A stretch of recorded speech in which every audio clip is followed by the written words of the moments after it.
প্রিয় ছাত্রছাত্রীবৃন্দ, আসসালামু আলাইকুম। আশা করি সবাই ভালো আছেন। বৈশ্বিক মহামারী করোনার কারণে ঘরে অবস্থান করবে। জরুরি প্রয়োজন ছাড়া কখনো ঘরে যাবে না। যদি লকডাউন সীমিতভাবেই শিথিল করেছে, তার মানে এই নয় বাইরে যখন তখন বের হয়ে যাবে। আমি ডক্টর মহিউদ্দিন মোহাম্মদ শাহজাহান ভূঁইয়া, সহযোগী অধ্যাপক প্রাণিবিদ্যা, কুমিল্লা ভিক্টোরিয়া সরকারি কলেজ, কুমিল্লা। ঈদের পরে তোমাদের সাথে আমার প্রথম ক্লাস। ঈদের পূর্বে তোমাদের সাথে আরও 2টি ক্লাস করেছিলাম। আজকে আমার তৃতীয় ক্লাস। তো প্রথমে সবাইকে ঈদের শুভেচ্ছা। আশা করি ঈদ ভালোভাবে করেছে। এটা একটি ব্যতিক্রমধর্মী ঈদ। সোশ্যাল ডিস্টেন্সিং বজায় ছিল। করোনার পূর্বকালীন যে ঈদের সাথে এটা কোনো মিল নেই। যাই হোক, আমাদেরকে এভাবেই মানিয়ে চলতে হবে। সবার আগে আমাদের জীবনের নিরাপত্তা। আজকে যে টপিক নিয়ে আলোচনা করছি সেটি হলো মানসিক করোটিক স্নায়ু।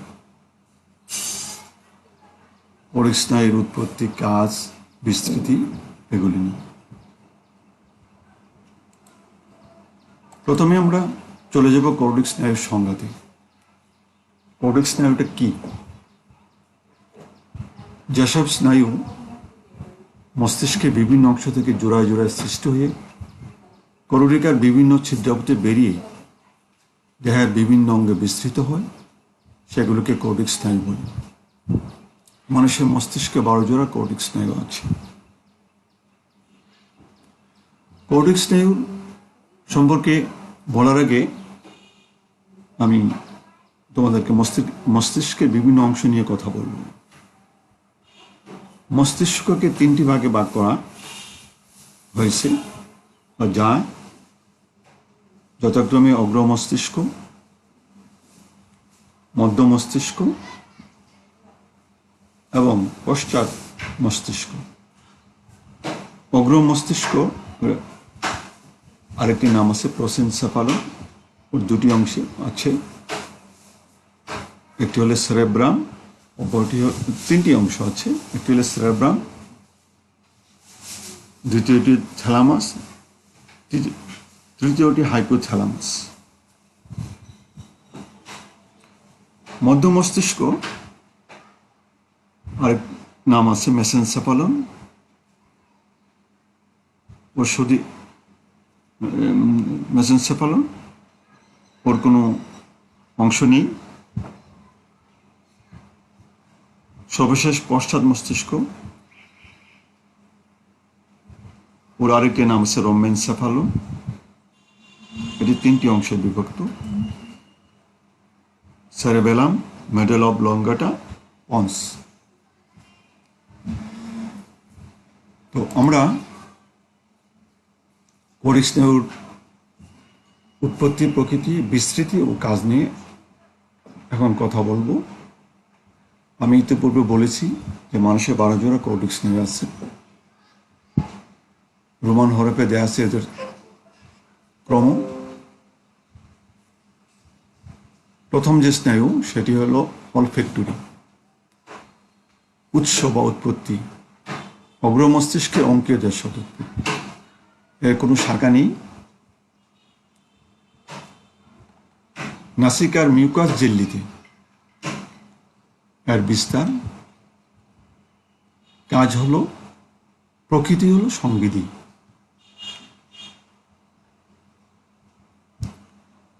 কাজ ঘ্রাণ অনুভূতিকে মস্তিষ্কে পৌঁছানো। 2 নম্বর করোটিক স্নায়ুর নাম হলো অপটিক। এটি অগ্র মস্তিষ্কের অঙ্কীয় দেশতে উৎপত্তি লাভ করেছে। চোখের রেটিনাতে বিস্তার। এটির কার্য সংবেদী, এটির প্রকৃতি সংবেদী কাজ হলো দর্শন অনুভূতি মস্তিষ্কে পৌঁছানো। আমরা যে দেখতে পাই, দেখার যে অনুভূতি, সেটি অপটিক স্নায়ুর মাধ্যমেই হয়ে থাকে। 3 নম্বর স্নায়ু নাম ওকুলোমোটর। এটি মধ্য মস্তিষ্কের অঙ্কদের সাথে উৎপত্তি লাভ করেছে। অক্ষিগুলোকে পেশি,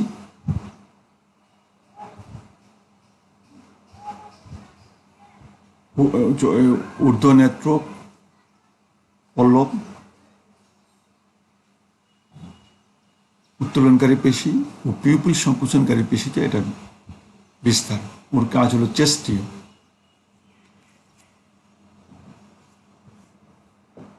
ওর প্রকৃতি চেস্টীয়, কাজ অক্ষিগুলোকে সঞ্চালন করা। এখানে একটি কথা বলে রাখা ভালো যে কৌণিক স্নায়ুর যে প্রকৃতি 3 ধরনের প্রকৃতি বোধে এদেরকে 3টি ভাগে ভাগ করা যায়: সংবেদী, চেস্টীয়, মিশ্র স্নায়ু।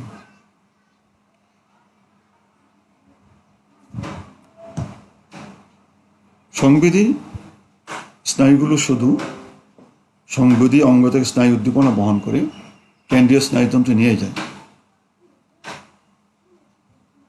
চেস্টীয়গুলো কেন্দ্রীয় স্নায়ুতন্ত্র থেকে নির্দেশ বহন করে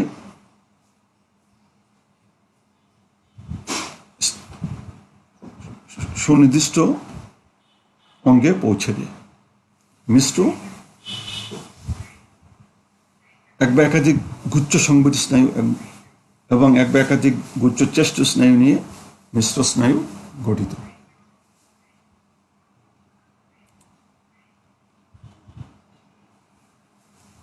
চার নম্বর স্নায়ু নাম হলো ট্রক্লিয়া। মধ্য মস্তিষ্কের পৃষ্ঠ পার্শ্বদেশ থেকে তার উৎপত্তি। চোখের সুপিরিয়র অবলিক পেশিতে বিস্তার। প্রকৃতি চেস্টীয়, অক্ষিগুলোকে সঞ্চালন করা ওর কাজ। অক্ষিগুলোকে চারদিকে সঞ্চালন করা, ওপাশ ওপাশ ঘোরানো হলো তার কাজ। 5 নম্বর স্নায়ুর নাম হলো ট্রাইজেমিনাল। মেডুলা অবলঙ্গটার অগ্র পার্শ্বদেশ থেকে উৎপত্তি। এটি কয়েকটি শাখা বিভক্ত: অফথেলমিক, ম্যাক্সিলারি, ম্যান্ডিবুলার। অফথেলমিক যে শাখা, তার বিস্তার হলো অক্ষিপল্লব, নাসিকার মিউকাস। প্রকৃতির সংবেদী, সংশ্লিষ্ট অঙ্গ থেকে সংবেদ বা অনুভূতি মস্তিষ্কে পাঠানো। ম্যাক্সিলারি বিস্তার হলো অক্ষিপল্লব, ঊর্ধ্ব ও নিম্ন চোয়ালে। তার কাজও সংবেদী, সংশ্লিষ্ট অঙ্গ থেকে সংবেদে মস্তিষ্কে প্রেরণ করা। 3 নম্বর শাখা ম্যান্ডিবুলার, বিস্তার মুখ বিবরে অঙ্কের দেশের পেশিতে। তার কাজ মিশ্র, সংশ্লিষ্ট অঙ্গ সঞ্চালন এবং তাপ, চাপ ও স্পর্শ সংবেদন প্রেরণ করা হলো ওর কাজ।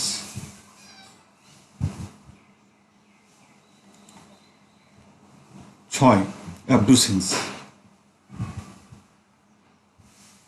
উৎস মেডুলা অবলঙ্গেটার অঙ্কদেশ। বহিরেকটাস চক্ষু পেশিতে ওর বিস্তার লাভ করেছে। তার কাজ হলো অক্ষিগুলো সঞ্চালন করা। প্রকৃতি হলো চেস্ট। 7, ফেসিয়াল। মেডুলা অবলঙ্গেটার পার্শ্বদেশে উৎপত্তি হয়েছে। এটি 2টি শাখাতে বিভক্ত: প্যালাটাইন এবং হাইওম্যান্ডিবুলার। প্যালাটাইনের বিস্তার মুখ বিবরের ছাদে। কাজ হলো স্বাদ গ্রহণ করা। হাইওম্যান্ডিবুলার বিস্তার ঘটেছে মুখ বিবর ও নিম্ন স্নায়ু চলে। ওর প্রকৃতি মিশ্র কাজ চর্বণ করা এবং গ্রীবা সঞ্চালন করা।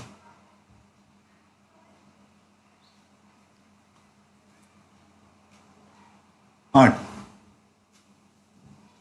অডিটরি স্নায়ু,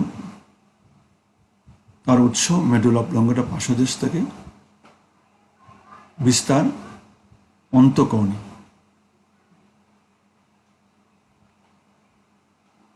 প্রকৃতি সংবিধি শ্রবণ ও দেহের ভারসাম্য রক্ষা করা ওর কাজ। 9 নম্বর স্নায়ুর নাম হলো গ্লোসোফেরিঞ্জিয়াল। এর উৎস হলো মেডুলা অবলঙ্গটা পার্শ্বদেশ, বিস্তার জিহ্বা ও গলবিলের মিউকাস পর্দা। প্রকৃতি মিশ্র কাজ স্বাদ গ্রহণ জিহ্বা ও গলবিলে সঞ্চালন করা।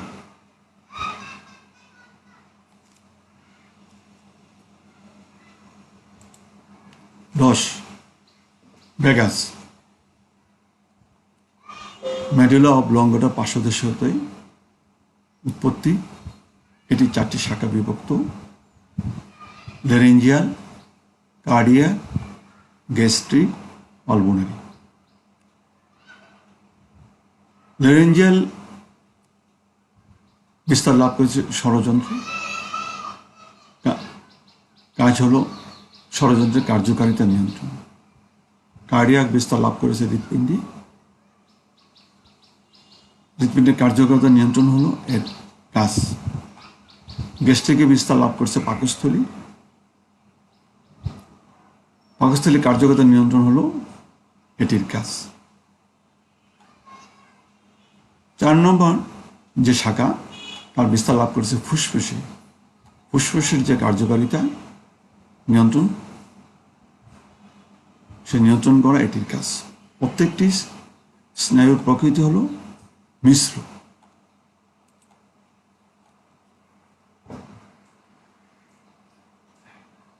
একাদশ যে স্নায়ু, এটির নাম হলো অ্যাক্সেসরি, উৎস মেডুলা অবলঙ্গটার পার্শ্বদেশ,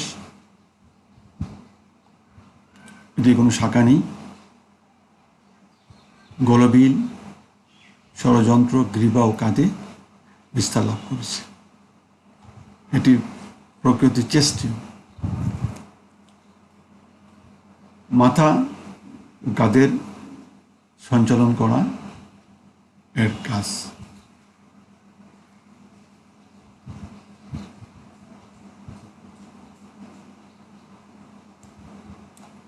বারো নম্বর যে স্নায়ু, ওর নাম হলো হাইপোগ্লসাল, উৎপত্তি মেডুলা অবলঙ্গটার অঙ্কিয়দের সাথে, বিস্তার জিহ্বা ও কাঁধ। প্রকৃতি চেস্টীয়, জিহ্বার নাড়াচড়া করা হলো হাইপোগ্লসালের কাজ। তোমরা এর প্রত্যেকটি নামগুলো ভালো করে শিখবে, তার উৎসগুলো, বিস্তারগুলো, কাজগুলো। পরীক্ষার জন্য এই টপিকটি খুবই গুরুত্বপূর্ণ। তোমাদের সাথে সাথে অনার্স দ্বিতীয় বর্ষের সাথে দ্বাদশ শ্রেণীর যে শিক্ষার্থী আছে তাদের জন্য এটি টপিকটি খুবই গুরুত্বপূর্ণ। এখান থেকে ছোট প্রশ্ন আসে। দ্বাদশের অনেক সময় মস্তিষ্কের ছবি দিয়ে উদ্দীপক তৈরি করা হয়। তোমরা ছক করে এটি বাসায় টেবিলের সামনে ঝুলিয়ে রাখবি, নামগুলো ভালো করে মুখস্থ করবে। আশা করি বিশেষ করে অনার্স দ্বিতীয় বর্ষের জন্য টপিকটি পূর্ব পরিচিত। তোমরা উচ্চ মাধ্যমিকে পড়েছো, তারপরেও যেহেতু আমাদের সিলেবাসে আছে অনার্স দ্বিতীয় বর্ষে ম্যামালিয়া যে চ্যাপ্টার, টাইপ মানুষ, সেখানে আমাদের সিলেবাসের অন্তর্ভুক্ত আছে কোলরিক স্নায়ু, হরমোন, তাছাড়া দেহের বিভিন্ন মানবদেহের বিভিন্ন অংশগুলো। আশা করি তোমাদের ভালো লাগবে টপিকটি। আর যদি কোনো প্রশ্ন থাকে সেটি আমার ফেসবুক গ্রুপে লিখবে। আবারও বলছি, তোমরা ভালো থাকবে, সাবধানে থাকবে, ঘরে অবস্থান করবে।